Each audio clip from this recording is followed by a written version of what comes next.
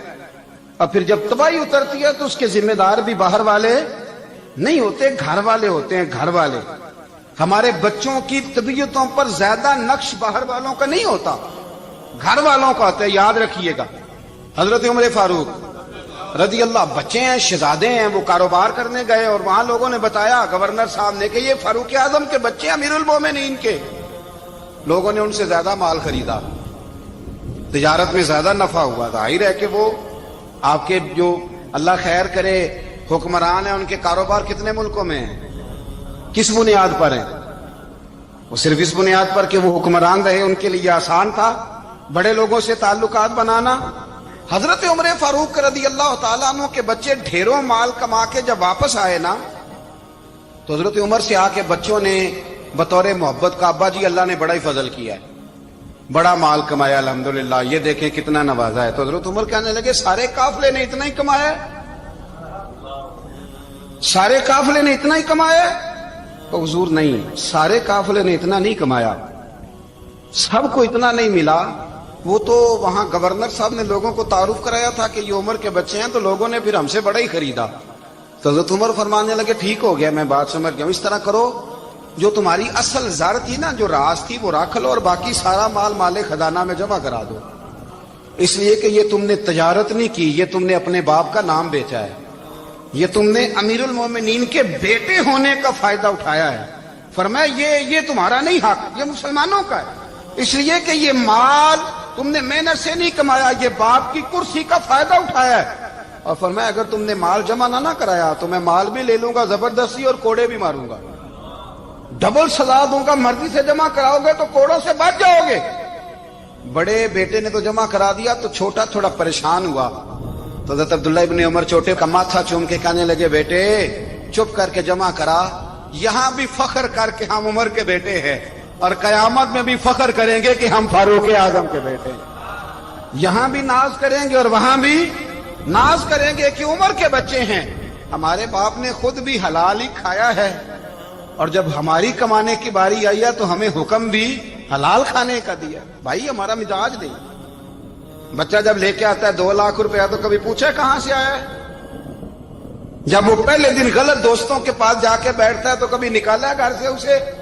یہ بہت سارے خمیازے ہمیں اس لیے بھگتنے پڑتے ہیں کہ ہم ابتدا میں سوراخ بند نہیں کرتے، جب اس میں شگاف پڑ جاتا ہے، سیلاب آتا ہے تو ہمیں ہوش آتی ہے۔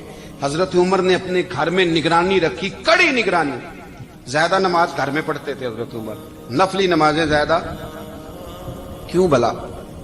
بھائی یاد رکھیں کہ آپ نے اگر سجدہ کرنا ہے تو بچہ لیٹ جائے گا، وہ اسے پتا کوئی نہیں سجدہ کیا ہے۔ لیکن جب گھر میں کبھی قرآن ابا جی کھول لینا، جب ابا جی کا موڈ بن جائے نا لیکچر دینے کا، وہ گھر میں شروع ہو جاتے ہیں، کہتے ہیں آپ لوگ نماز نہیں پڑھتے اس لیے میرے کاروبار میں برکت کوئی نہیں، تم سویرے قرآن پاک نہیں کھولتے تو میں تباہ ہو گیا۔ تو میاں آپ نے کب گھر میں قرآن پاک کھولا تھا؟ آپ نے کب نماز پڑھی؟ آپ نے کب گھر کے اندر اللہ رسول کا ذکر کیا تھا؟ آپ نے کب حدیث چھیڑی؟ آپ نے بھی تو گھر کے اندر جب بھی آپ آئے ہیں تو آپ نے وہی کچھ کیا جو دنیا دار کرتے ہیں۔ آپ بھی تو اپنا موبائل لے کے الگ کونے میں بیٹھ گئے۔ آپ نے بھی تو کہا ہے کہ اب تمہارے چینل ختم، اب میری مرضی والا چلے گا۔ تو جو آپ نے کیا ہے بچے بھی وہی کام کریں گے۔ آپ نے بھی گپ شپ لگائی ہے تو وہ بھی لگا رہے ہیں۔ یہ سمجھ لیں، جو کام آپ کریں گے آپ اپنے بچوں کی سیرت میں اس کا جلوہ دیکھ لیں گے۔ بڑی پکی سی بات ہے کہ آپ کو بچے کی عادتیں دیکھ کے سمجھ آ جائے گی کہ میں بھی یہی کرتا تھا اور یہ بھی۔ حضرت عمر فاروق رضی اللہ تعالیٰ عنہ وصال فرما گئے تو آپ کے وصال کے بعد حضرت عثمان غنی رضی اللہ تعالیٰ عنہ نے آپ کی ایک بیوہ سے نکاح کیا، حضرت عمر کی ایک بیوہ سے۔ جب وہ آپ کے نکاح میں آئی تو کہنے لگی حضرت عثمان غنی سے کہ حضور نہ تو میں خوبصورت ہوں اور نہ میں جوان ہوں، نہ آپ کی کوئی خدمت کر سکتی ہوں، میرے ساتھ نکاح کرنا سمجھ میں نہیں آیا۔ کیا شاندار جواب دیا حضرت عثمان غنی نے، کیا خوبصورت جواب دیا۔ فرمانے لگے میں نے اس لیے نکاح نہیں کیا کہ مجھے تمہارے حسن سے دلچسپی تھی یا تمہاری خدمت کی ضرورت تھی، میں نے تو اس لیے نکاح کیا ہے کہ مجھے بتاؤ عمر فاروق گھر کے اندر اپنے رب کی عبادت کس طرح کرتے تھے، وہ قرآن پاک کس طرح پڑھتے تھے، وہ رویا کیسے کرتے تھے، استغفار کا طریقہ کیا، کس وقت کس انداز میں وہ اپنے رب کو یاد کرتے تھے۔ اس لیے کہ عمر کئی دفعہ گھر سے آتا تھا تو میں اس کے چہرے پر نور دیکھا کرتا تھا، میں روشنی دیکھتا تھا، ایک معیار دیکھتا تھا۔ نکاح اس لیے کیا ہے کہ مجھے عمر کی جو گھر کے اندر کی عبادت ہے اس سے آگاہ کرو، تاکہ عثمان غنی بھی چاہتے ہیں اس طرح کے عمل کرو جس طرح کہ عمر فاروق کر کے گئے۔ بھائی جب تک ہم اپنے گھر میں وہ توجہ نہیں دیں گے، وہ مزاج دیکھیں نا، ہمارے گھروں میں جب نقشہ پاس ہوتا ہے تو ٹی وی لان بھی اس میں ہوتا ہے، ڈرائنگ روم بھی ہوتا ہے، نماز کی جگہ بھی ہوتی ہے نقشے میں۔ صحابہ جب گھر بناتے تھے تو ایک مسجد بیت کا نقشہ پاس کرتے تھے، ذہن میں رکھتے تھے کہ یہ کونا نماز کے لیے، وہاں جوتے لے کے کوئی نہیں جائے گا، وہاں نماز پڑھی جاتی تھی، عورتیں وہاں اعتکاف کرتی تھی۔ ٹی وی لان تو آ گیا ہے اور گھر کے اندر ٹی وی رکھنے کے لیے تو ایک کمرہ الگ سے بنا دیا گیا ہے، اور اب جو نئے نقشے پاس ہو رہے ہیں اس کے اندر گھروں کے اندر جگہ بنائی گئی ہے جہاں کمپیوٹر رکھے جائیں، اور بچوں کے لیے وائرنگ ہوگی نیچے تاکہ انہیں کوئی مشکل درپیش نہ ہو۔ یہ ساری چیز ہم نے نہانے کے لیے گھروں کے اندر اتنے بڑے واش روم بنائے ہیں کہ لگتا یہ ہے کہ سوائے نہانے کے اور کام ہی نہیں کوئی گھر میں ہوگا، ہر چیز آ گئی۔ پر اللہ کرے کوئی تفسیر بھی ٹیبل پہ پڑی نظر آئے، کوئی حدیث کی کتاب بھی ٹیبل پہ پڑی نظر آئے۔ اللہ کرے کہ جس طرح ابا لطیفہ سن کے آتا ہے تو جب تک سنا نہ لے اسے ہضم نہیں ہوتا، اللہ کرے کہ وہ جمعے میں بیان سن کے جائے تو اس کا بھی دل کرے میں اپنے بچوں کو سناؤں۔ وہ نبی پاک کی کوئی حدیث کہیں سے سنے تو گھر جا کے سنائے۔ جب تک یہ معیار نہیں بنتا آپ کیسے توقع کرتے ہیں کہ گھر کے اندر اللہ کی رحمتیں نازل ہوں گی؟ آپ یہ کیسے توقع کرتے ہیں کہ گھر کے اندر وہ معیار اور وہ مزاج بنے گا؟ حضرت عمر فاروق نے ذاتی زندگی پر جو توجہ دی، گھر والوں کے معیار پر جو توجہ دی حضرت عمر فاروق رضی اللہ تعالیٰ عنہ نے، وہ بھی بڑی دیدنی ہے۔ حضرت ابو موسیٰ اشعری کو نا آپ نے وزیر خزانہ بنایا، وزیر خزانہ۔ تو حضرت ابو موسیٰ اشعری کہتے ہیں کہ حضرت عمر کو شیخ خزانے میں رہنے تو دیتے نہیں تھے۔ تو ایک دن میں صفائی کر رہا تھا اس کمرے کی جس میں خزانہ رہتا تھا۔ ہمارے تو ملک میں جو جاتا ہے وہ صفائی کر کے ہی جاتا ہے، اللہ خیر کرے۔ اور خیر معیار بدلتا ہے، جو پچھلی حکومت ہوتی ہے وہ قرضہ اٹھاتی ہے، وہ باہر سے جاتی ہے تو قرضہ لے کے آتی، اور جو نہیں آتی ہے وہ کہتی ہے ہمیں پیکج مل گیا ہے، وہ قرضہ نہیں اٹھاتے۔ ان کو کیا ملتا ہے؟ یعنی پچھلی نے قرضہ لیا تھا اور ہم نے، واہ جی واہ کیا خوبصورت انداز ہے، اس کا نام بدل کے نا، انہوں نے قرضہ لیا تھا اور ہم نے، میں کہا بڑے شاندار سیانے بندے ہو گئی۔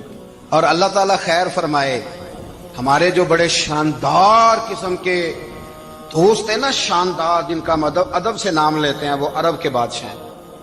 ہم تو عرب خالی کہتے بھی نہیں، عرب شریف کہتے ہیں، عرب شریف۔ انہوں نے پتہ کیا کیا ہے؟ انہوں نے اس طرح کیا ہے کہ جو کشمیریوں کا قاتل تھا نا، اس کے گلے میں میڈل ڈال دیا ہے۔ یہی کام وہ کرتے رہتے۔ انہوں نے پہلے انہیں بلا کے مندر بھی بنوائے تھے، ہمیں کوئی شکوہ نہیں، ان کی زمین ہے، اللہ تعالیٰ توفیق عطا کرنے والا ہے، پر خیال یہ تھا کہ چلو کشمیریوں کے زخموں پر نمک نہ چھڑکتے، 2 مہینے انتظار کر لیتے، کچھ حالات سنور جاتے، کچھ تھوڑا انتظار۔ ہیں ہمارے دوست، ہمارے وزیر اعظم صاحب جب جاتے ہیں تو وہ پھولوں کا ہار ڈالتے ہیں ہمارے دوست، لیکن انہیں وہ حدیث یاد نہیں کہ نبی پاک علیہ السلام نے فرمایا جب میرے مومن کو تکلیف ہوتی ہے تو مجھے بھی گنبد خضرا میں تکلیف ہوتی ہے۔ انہیں نہ کشمیریوں کا خون یاد نہیں آیا، انہیں برہان وانی کی کٹی ہوئی لاش یاد نہیں آئی، انہیں 30,000 بیوہ عورتیں 30,000 بیوہ عورتیں یاد نہیں آئی، 30,000 بیوہ عورتیں جن کے سہاگ اجڑ گئے، اور انہیں 1.25 لاکھ یتیم بچہ یاد نہیں آیا جو یتیمی کی زندگی گزار رہا ہے، اور اس کے باوجود بہت بڑے ذمہ دار ہے وہ۔ مجھے پڑھ لینے دو آج احمد فراز کا شعر، وہ ہمارے مکتب کوئی ایسا نہیں کہ وہ مولوی تھا، وہ غیر جانبدار تھا، پر مجھے آج پڑھ لینے دو اس کا شعر، ایک کلیجے کا درد ہے، پڑھ لینے دو۔ اس نے کہا تھا کہ پڑھتا ہوں تو کہتی ہے یہ خالق کی کتاب ہے، مثل یہودی یہ سعودی بھی عذاب، اس قوم کے بارے میں کیا لکھوں فراز، کعبے کی کمائی سے جو پیتے ہیں شراب، کعبے کی کمائی سے جو پیتے ہیں شراب، اس قوم کے بارے میں کیا لکھوں فراز، کہ کعبے کی کمائی سے جو پیتے ہیں شراب۔ میں خیال نہیں آیا تمہارا صرف دین یہ ہے کہ قبریں گرا دو، مزارات گرا دو، فقط یہ دین ہے؟ کوئی نبی پاک کے روزے کی طرف منہ کرے تو اسے مشرک کہو، یہ دین ہے؟ اس کا نام مذہب رکھا ہے تم نے؟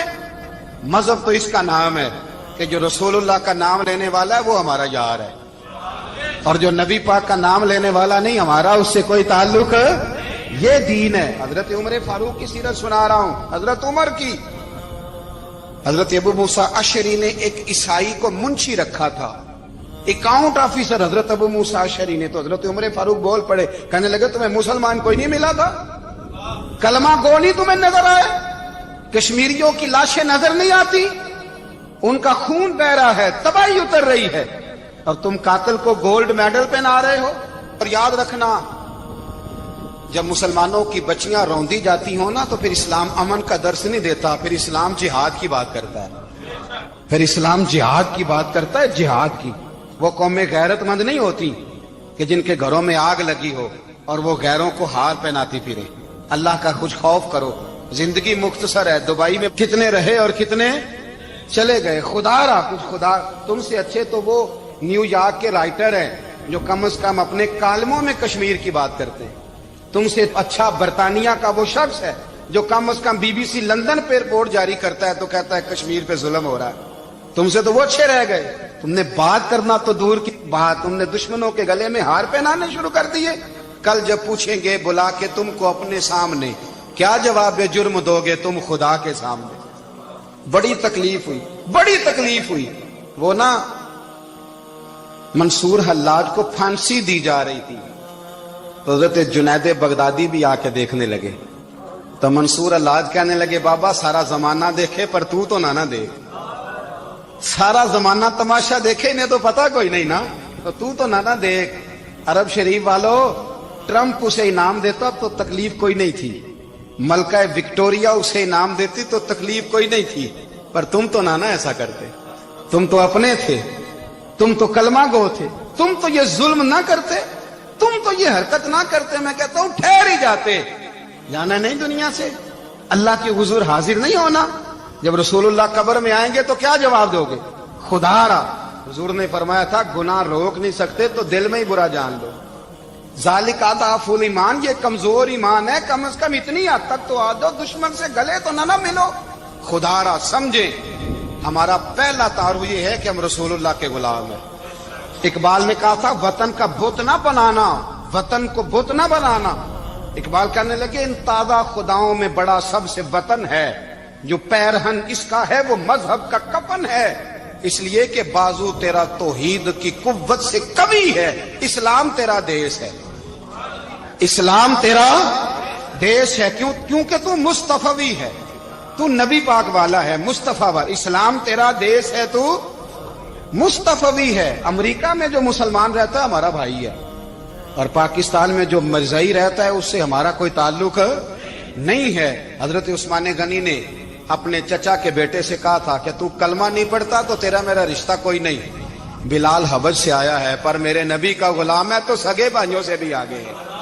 ہزاروں قومیں وجود میں آئیں دہر میں خشک و تر کے رشتے سے، پر ہم نے بنیاد دوستی رکھی یاد خیر البشر کے رشتے سے۔ اپنی ملت پر قیاس اقوام مغرب سے نہ کر، خاص ہے ترکیب میں قوم رسول ہاشم۔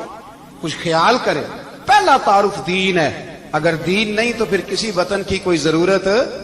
اس لیے کہ پاکستان کا تصور اقبال نے پیش کیا نا، تو اقبال کہنے لگے ان تازہ خداؤں میں بڑا سب سے وطن ہے جس کو تم بت بنا کے پوجتے ہو۔ ہمارا وطن تو ہمیں جان سے زیادہ پیارا ہے، پر پہلے پاکستان نہیں، پہلے اسلام، پہلے اسلام تیرا دیس ہے، تو مصطفی ہے۔ تو آمدام برسر مطلب حضرت عمر فاروق رضی اللہ تعالی عنہ۔ حضرت سیدنا ابو موسیٰ اشعری کہتے ہیں کہ میں نے نا صفائی کی، مال غنیمت کی میں نے صفائی کی، تو ایک دینار مجھے نا کہیں پڑا ہوا مل گیا، تو فرماتے ہمیں اجازت ہوتی تھی کہ ایک آدھ دینار ہم اپنی مرضی سے کہیں خرچ کر سکتے۔ تو حضرت عمر کے بیٹا گزر رہا تھا، تو حضرت ابو موسیٰ اشعری کہتے ہیں میں نے صفائی کی تو ایک دینار نکلا، تو میں نے وہ ایک دینار نا حضرت عمر کے بیٹے کو دے دیا۔ میں نے کہا لو بیٹا اپنے چچا کی طرف سے تحفہ۔ تو گھر جا کے انہوں نے حضرت عمر کو بتایا کہ چچا نے پیسے دیے ہیں، چھوٹے بچے تھے۔ حضرت عمر نے حضرت ابو موسیٰ اشعری کو بلا لیا اور بلا کے فرمانے لگے میں تو تمہیں اپنا دوست جانتا تھا اور تو نے میری اولاد کو ہی دنیا دار بنانا شروع کر دیا، میرے بچوں کو ہی تم نے دنیا دار پیسوں پہ لگانا شروع کر دیا، میں تو تمہیں یار سمجھتا تھا۔ فرمایا تمہیں چاہیے تھا میرے بیٹے کو نصیحت کرتے کہ بیٹا پیسوں سے رب راضی نہیں ہوتا، اس کی رضا والے کام کیے جائیں تو رب راضی ہوتا ہے۔ اور فرمایا تمہیں کوئی اور گھر نہیں ملا تھا تباہ کرنے کے لیے، میرا ہی گھر ملا تھا، اٹھاؤ اپنا دینار اور خبردار آج کے بعد میرے بچوں کے ساتھ یہ والی نیکی نہ کرنا۔ اور ہمارا کیا سٹیٹس ہے، دوستی ہے یہ اس سے جو تحفے زیادہ دے، جو بچوں کو خراب کرنے میں مدد زیادہ کرے اس کے ساتھ یہ رہنا۔ حضرت عمر نے گھر پہ اور سب سے بڑھ کر اپنی ذات پہ توجہ کی۔ حضرت ابو مالک رضی اللہ تعالیٰ عنہ کہتے ہیں میں عمر کے پیچھے پیچھے ایک باغ میں گیا، اکثر اس باغ میں جایا کرتے تھے، اور عمر جا کے نا تو درخت کے نیچے بیٹھ گئے اور فرمانے لگے او امیر المومنین اللہ سے ڈر جا، ورنہ جس رب نے حکومت دی ہے وہ عذاب بھی بڑا دے گا، ڈر جا رب سے۔ کبھی ساری زندگی حضرت عمر نے اپنا کوئی تعارف نہیں کرایا، کبھی نہیں۔ ایک بندے نے آپ کے سامنے تعریف کر دی آپ کی تو فرمانے لگے تو خود بھی ہلاک ہوا اور مجھے بھی ہلاک کر دیا، کیا ضرورت پڑی ہے میری تعریفیں کرنے کی، اتنی دیر میری تعریف میں لگائی، اللہ کا ذکر کرتا رب تجھے ثواب دیتا، حضور پہ درود پڑھتا تو رب تیرے اوپر رحمتیں نازل کرتا، کس چکر میں ہے؟ آج جتنا اچھی کوئی خوشامد کرے اتنی اچھی وزارت ملتی ہے، جتنی اچھی اس کو جو ہے وہ چاپلوسی کرنی آیا درجہ بھی اسے اتنا ہی اچھا ملتا ہے۔ حضرت عمر فاروق رضی اللہ تعالیٰ عنہ آپ کے بیٹے کہتے ہیں، صاحب فتوح الشام نے لکھا ہے، آپ کے صاحبزادے کہتے ہیں میں نکلا تو میرے ابا جی نا اپنی پشت پر مشکیزہ رکھ کے کنویں سے پانی بھر کے آ رہے، میں دوڑ کے آگے گیا، میں نے کہا ابا جی مجھے دے دے، فرمانے لگے بیٹا تیرا کیا خیال ہے، کوئی اور نہیں تھا مشکیزہ بھر کے لانے کے لیے، تیرا کیا خیال ہے؟ کہا ابا جی بڑے لوگ تھے پر آپ کیوں اٹھا رہے ہیں؟ فرمانے لگے نفس نا ذرا میرا بڑا ہو گیا تھا، اسے ذرا ذلیل کر رہا ہوں، ذرا اپنا محاسبہ کر رہا ہوں، یہ مجھے کہہ رہا تھا تو بڑی چیز ہے، تو میں نا ابھی مشکیزہ گھر رکھ کے آؤں گا، پھر تیری ماں نے مجھے کہا ہے کہ گھر میں لکڑیاں کوئی نہیں جلانے کے لیے، پھر میں جنگل سے لکڑیاں کاٹ کے لاؤں گا، اب میں امیر المومنین بن کے نا تو میرا نفس تھوڑا بڑا ہو گیا۔ اب یقین کریں ہمارا ہاضمہ خراب ہو جاتا ہے جب تک ہمارا تعارف صحیح نہ ہو، ہمارا تعارف ٹھیک نہ ہو، میں یہ ہوتا ہوں میں وہ ہوتا ہوں، چھوڑ مٹی دیں تے مٹی رہنا ہی، مٹی دیں تے مٹی دیں تے مٹی رہنا ہی، ایویں کادی بلے بلے اج مٹی دے اتے بندیا تے کل مٹی دے تھلے، مٹی دیں تے